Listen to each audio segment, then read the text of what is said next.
And on top of that, the great self-sacrifice when you see someone come to him when his father died. Imagine when your father's died and someone comes up to you from Syria. He sees you. He says, what's your name? He says, Hussein.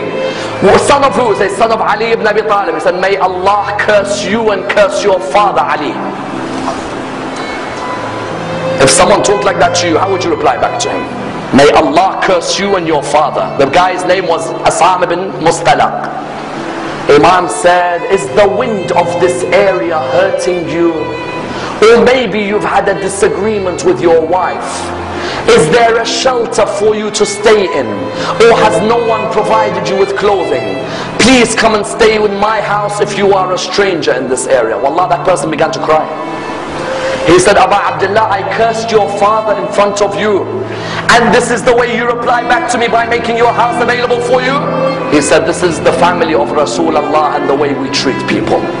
People may come and curse us, but we come back with morals because our grandfather Rasulullah came to perfect the morals of mankind. And that's why I will never forget the greatest self-sacrifice before Karbala. Notice none of these stories have anything to do with Karbala.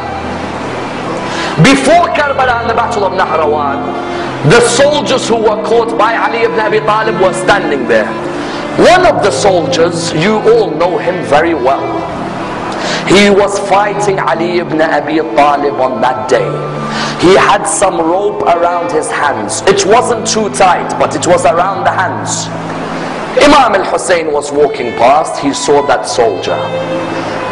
And the soldier looked at him and said, Hussein, I beg you, please remove this rope from around my hand, because the rope is causing nervousness in me. Remove it. And I'm asking you. Imam al-Hussein went back to his father. He said, oh my father, I'd like a favor from you. He said, what is it? He said, this person over there, do you see him? He said, yes, I see him.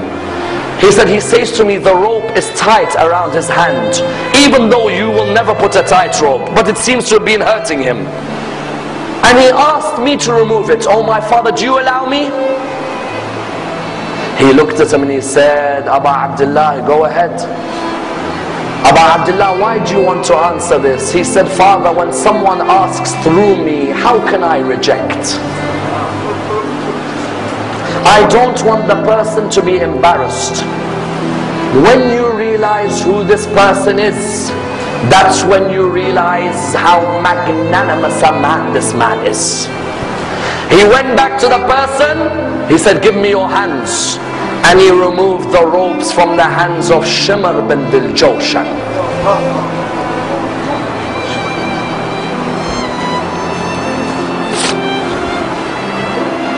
Tell me, which mercy did he show to you when he sat on your chest on the afternoon in Karbala?